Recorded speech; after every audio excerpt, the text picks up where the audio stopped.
过来消息来看，国民党的主席10月18要改选，目前是已经有9个人表态要参选咯。阁有前台北市长霍良斌，甲前中共的董事长赵少康互点名。赵少康今仔是表示讲，罗秀燕、朱立伦、霍良斌应该大声才轮得到伊。也毋过表态要参选的中华县前县长邓丕元是认为，那霍良斌做党主席，那白合恐惊会受到影响。民众党嘛表示讲，因的支持者确实是对霍良斌有疑虑。前国台蔡志宏初5早起正式宣布竞选国民党主席，竞争真激烈。党主席朱立伦初4宣布聘请赵少康、管中敏担任中评委，安尼去互外界联想讲替2个人开青灯，得到参选党主席的资格。赵少康是讲无排除参选，毋过还未决定。顺位优先应该是罗秀燕、朱立伦、霍良斌，过来则是伊。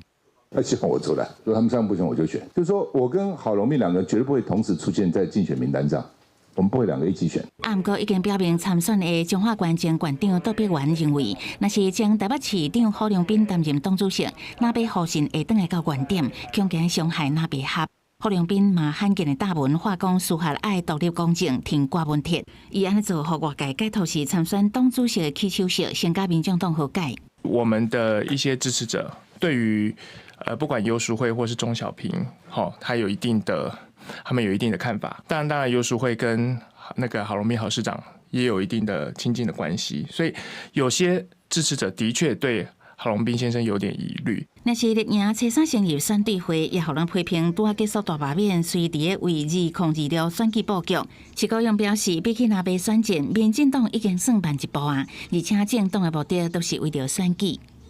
政党法，政党的目的就是为了选举，所以民进党在昨天通过了选举对策委员会，相对于民众党跟国民党都已经有一点点慢了。把市政做好，对我来说就是最好的普选。